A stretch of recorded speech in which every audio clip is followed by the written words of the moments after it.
সমগ্ৰ অসমবাসীক তথা কাৰ্বি আংলং ৰাইজক নমস্কাৰ যে আজি মই হকপেট তথা দা ট্ৰুথ চেনেল যোগেদি ইউটিউব চেনেল যোগেদি আপোনালোকক অসমবাসীক জনাব বিচাৰিছো যে আমাৰ কাৰ্বি আংলঙৰ বৰ্তমান অৰ্থনৈতিক পৰিস্থিতি আৰ্থিক পৰিস্থিতি বহুত বেয়া টকা পইচা ক্ষেত্ৰত বহুত বেয়াকে চলি আছে কিন্তু কাৰণটো কি বুলি কলে আজি তাৰিখত অটো চালক বিলাককো পেছেঞ্জাৰ নোপোৱা হৈছে অটো যেটো ট্ৰাক হেতৰ কোনো কাম নোপোৱা হৈ গৈছে তাত ভাড়া নেপায় টাটা মোবাইল সকলো ভাড়া নেপায় তাৰপিছত টেক্সি ড্ৰাইভাৰ টেক্সি ভাড়া নাপায় আজি এনেকুৱা হৈছে দিন হাজিৰা কৰা জায়গাত কাৰ্বি আংলঙৰ ইণ্ডাষ্ট্ৰি নাই হেতুত সন্মুখীন হৈছে দিন হাজিৰা কৰা জায়গা নাই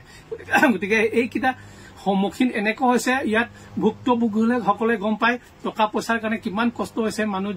দিনটো জীৱিকাৰ কাৰণে কিমান কষ্ট হৈছে নিজৰ খোৱাৰ কাৰণে কিমান কষ্ট হৈছে এই দৈনন্দিন সামগ্ৰী কিনাৰ কাৰণে কিমান কষ্ট হৈছে ইয়াত ভুক্তভোগীসকলে জানে কাৰ্বি আংলং আৰু ৱেষ্ট কাৰ্বি আংলং ৰাইজ সকলে গতিকে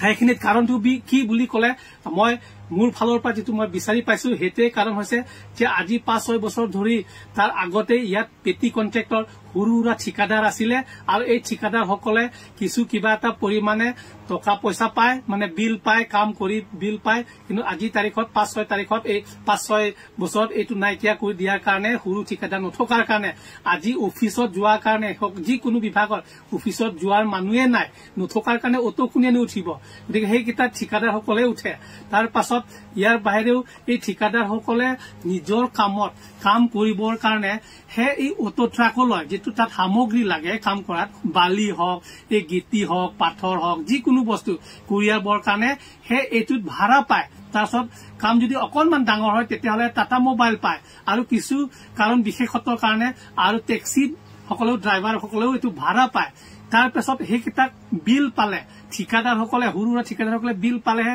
বজাৰ বিচা কিনা হয় কাৰণ এই সৰু মানুহে ইয়াত ডিফুৰ টাউনৰ পৰা আৰম্ভ কৰি বিভিন্ন গাঁও অঞ্চলৰো সেই সৰু মানুহৰ টকা পইচাহে গৈ পায় তাত দিন হাজিৰা কৰা মজুৰি কৰা জায়গা থাকে ইজনৰ পৰা ইজনৰ হেতু ডিপেন্ডেন্ট থাকে ইন্টাৰডিপেন্ডেন্ট সেই কাৰণে কি এজন মানুহে পইচা পালে তাৰ লগত কিমান পৰিয়াল যে বাচিব হেতু আপোনালোকেও ভালকৈ জানে গতিকে মই কব বিচাৰিছো এই পিটি কন্ট্ৰাক্টৰ বিলাকৰ নোহোৱা কাৰণত আজি এটো সন্মুখীন হৈছে বুলি কব বিচাৰিছো আৰু 2 নম্বৰত যি কিটা ঠিকাদাৰ আছে ডাঙৰ ঠিকাদাৰ আছে এই ঠিকাদাৰ সকলৰ সিএম তুলিৰাম ৰংহাং আত্মীয় সকলৰ বাহিৰে বাকি মানুহ সিএম আৰু ইএম সকলৰ নিজৰ মানুহ কন্ট্ৰাক্টৰৰ বাহিৰে বাকি মানুহবিলাকক পেমেন্ট দিয়া নহয় ইয়াত এটো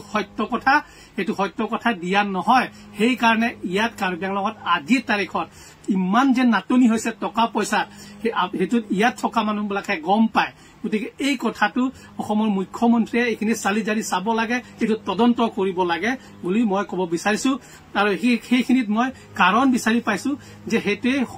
যেটো হুৰু ঠিকাদাৰ নাই আৰু হুৰু ঠিকাদাৰ সকলক কিয় নাইকিয়া কৰিছে বুলি কলে মই জনাত হেতে যে ডিফু টাউনতে কেইটা বছৰমান 2 বছৰৰ ভিতৰত কম হলো 150 কোটি কাম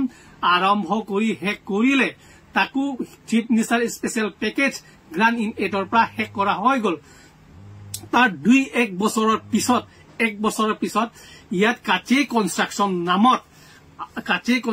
নামত 2 কোটি টকা ডিফু টাউন এৰিয়াত ৰিপেয়াৰিং আৰু কাচে কনষ্ট্ৰাকচনৰ নামত ডিফুট এৰিয়াত 1 কোটি উচৰাউচৰি 99,98,000 এই ৰিপেয়াৰিং এইটোৱে কাগজ যে তেখেতৰ নামতে দিয়া হৈছে এই ফাৰ্মৰ নামত গতিকে এইটোত সিএমৰ কাণ্ড এইটোত মই অসমবাসীক তথা কাৰ্বি আংলং ৰাজ্যক জনাই দিছো আৰু অসমৰ মাননীয় মুখ্যমন্ত্ৰী হিমন্ত বিশ্ব শৰ্মা দেৱকো এই কথা অৱগত কৰিছো সেই কাৰণে হুৰুৰা ঠিকাদাৰ নাইকিয়া কৰিছে আৰু ইয়াৰ বাহিৰে আৰু তেখেতৰ ভাতৃ ৰবিৰাম ৰংহাং নামতো 8 কোটি টকা 8 কোটি 8 crores 98 lakhs তাৰমানে 9 কোটি উচৰাউচৰি তাকো ৰিপেয়াৰিং ডিফু টাউন ৰিপেয়াৰিং তাৰমানে কি 2022 চনত কাচি কনষ্ট্ৰাকচনৰ পৰা 3 কোটি টকা পইচা উঠালে তাৰ আকৌ 2023 চনত 23 চনত ৰবিৰাম ৰহাং ইংলং এণ্টাৰপ্ৰাইজৰ নামত 9 কোটি টকা উঠালে গতিকে 2-1 বছৰ ৰিপেয়াৰিং ইমান জৰুৰী হৈছে কি বস্তু নষ্ট হৈছে ডিফু টাউনৰ মাজত যে 10-12 কোটি টকা আপুনি মেৰামতি কৰিবলগীয়া হৈছে চিএম সাহেব ডক্টৰ তুলিৰাম ৰহাং ডাঙৰীয়া আপুনি কিহৰ কাৰণে ইমান কৰিবলগীয়া হৈছে আৰু সেই কাৰণে মই অলপ আগতে কৈছো যে হুৰু হুৰা ঠিকাদাৰ পেটি কন্ট্ৰেক্টৰ থকাহেঁতেন সিহঁতক আপুনি প্ৰত্যেক কন্ট্ৰেক্টৰক যদি 10 লাখকে যদি কাম দিয়াহেঁতেন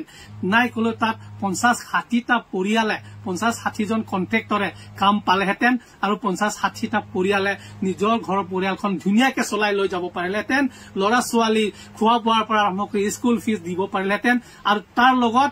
বহুতো ইয়াত শ্ৰমিক অটো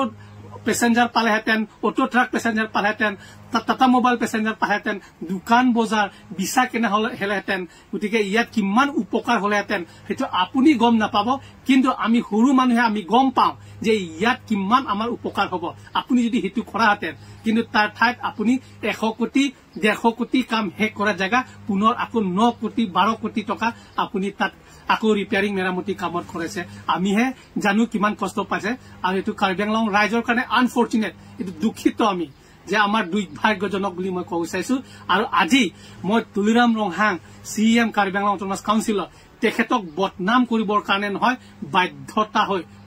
হৈ মই ক'বলগীয়া হৈছে সমগ্ৰ অসমবাসীকো জনাবলগীয়া হৈছে কাৰ্বি আংলং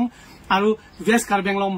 দুটা জিলাৰ মানুহকো জনাবলগীয়া হৈছে আৰু অসমৰ মুখ্যমন্ত্ৰীকো মই সেইটো ক'বলগীয়া হৈছে বাধ্যতামূলকভাৱে যে তেখেতে এইটো হস্তক্ষেপ কৰক আপোনাৰ যেটো ৰাজ্য যেতিয়া কাৰ্বি আংলংৰ অংশ এটা আসামৰ গতিকে আপুনি সকলোকে সমদৃষ্টি চাবৰ কাৰণে আপুনি তুলিৰাম ৰহাঙক ইমিডিয়েট আপুনি এই এডভাইস দিয়ক আৰু সকলোকে যাতে নেকি জীৱিকা পায় আৰু চলিব পাৰে নিজৰ পৰিয়ালটো এইটো ৰাস্তা কৰক আপোনালোকে এই মাহেকত এজনৰ নামত 5 কেজি চাউল দিলে হেতু সাফিচিয়েন্ট যথেষ্ট নহয় তুলিৰাম ৰহাং ডাঙৰীয়া 5 কেজি চাউল দিলে যথেষ্ট নহয় পৰিয়ালটো চলিবলৈ কাৰণে গতিকে তাকো